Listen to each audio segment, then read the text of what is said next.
ঝড়ের মাস বৈশাখ। এই বৈশাখের মতোই রবি ঠাকুরের জন্ম।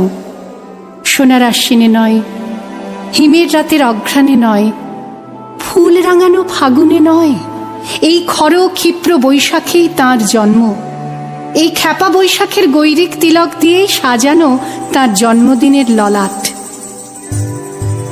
বৈশাখে প্রকৃতির নতুন জন্ম, আমাদেরও নতুন জন্ম এই বৈশাখে, 25শে বৈশাখে, রবি ঠাকুরের জন্মদিনে। দেখতে হয় না ক্যালেন্ডার, জিজ্ঞেস করতে হয় না তারিখটা কবে। আগে থেকেই বুকের মধ্যে সাড়া ওঠে, 25শে বৈশাখ আসছে, রবি ঠাকুরের জন্মদিন। বছরে একটা দিনের জন্য তারা নতুন হয়ে যায়।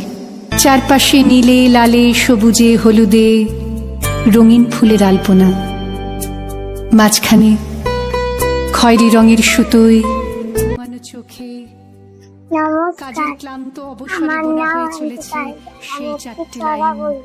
ছড়ার নাম উদয়ের পথে শুনি কার বাণী, চাঁদের কোনায় ভয় নাই ওরে ভয় নাই, ঘুরানো তার বয়ে নিঃশেষে প্রাণ যে করি বেদান, সাদা সুতো ভয় নাই তার ক্ষয় নাই। শুধু কি সূচি কাজে? হাজার কোটি না, নমস্কার, বিদেশকে চোখের সামনে দৃষ্টান্ত করে রাখার আন্তর্জাতিকতা রবি রবীন্দ্রনাথ ঠাকুরের লেখা আমাদের সংস্কৃতিকে মাটির কাছাকাছি এগিয়ে নিয়ে যাওয়ার সংকল্পে আমাদের সভ্যতাকে দানবের হাত থেকে ছিনিয়ে নেওয়ার সংগ্রামে রবি ঠাকুর কোন মাটিতে ছুটে বেড়ায় আকাশে মাটিতে এত যে বৃষ্টি পড়ে। রবীন্দ্রনাথ ঠাকুর ঠাকুরের শিক্ষা হলো যা আমাদের তথ্য দেয় না, জীবনের সমস্ত ঐতিহ্যের সঙ্গে আমাদের একাত্ম গন্ধ রবি ঠাকুরের। তাই প্রতিদিন আমার নাম রানী মণ্ডল, আমি একটি ছড়া বলবো। ছড়ার নাম বন্দে মাতরম। কবি কালের কালা পাহাড় এসে বন্দে মাতরম। কোনদিন যদি ভারতবর্ষ থেকে সমস্ত ঠাকুরের পুজোর প্রদীপ নিভিয়ে দিয়ে যায়, তবু একটি ঠাকুরের বেদি চিরকাল থাকবে মাটি। দেখতে হয় না ক্যালেন্ডার, জিজ্ঞেস নমস্কার।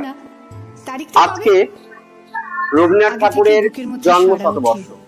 25শে এই রবীন্দ্রনাথ ঠাকুরের রবি ঠাকুরের জন্ম যে একটা প্রাকৃতিক চিন্তাধারা, একটা দিনের জন্য যে ভয়কে মুক্ত করা এবং শিক্ষাকে একটা প্রাকৃতিক ছলে সেটাকে মুক্ত অঙ্গনে এবং ভয়ভীতি এবং স্বাধীন চেতার মাধ্যমে প্রকৃতিকে থেকে আমাদের শিক্ষা গ্রহণ করা। রবীন্দ্রনাথ ঠাকুর শিক্ষা জগতে এক বিস্ময় অবদান। তিনি কি করেছিলেন?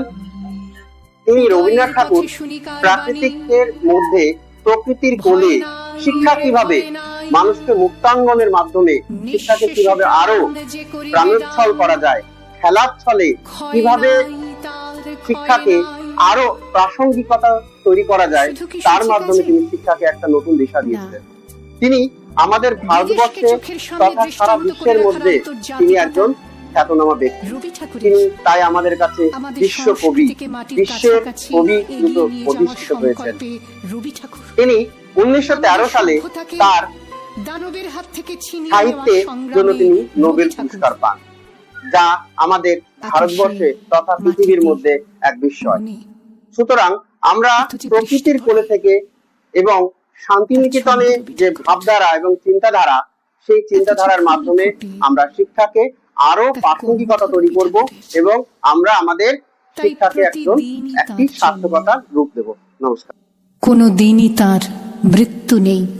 কালের কালা পাহাড় এসে কোনো দিন যদি ভারতবর্ষ থেকে সমস্ত ঠাকুরের পুজোর প্রদীপ নিভিয়ে দিয়ে যায়, তবু একটি ঠাকুরের বেদি চিরকাল থাকবে মাটির সঙ্গে গাঁথা। কোন ঠাকুর? রবি ঠাকুর। রবি ঠাকুর।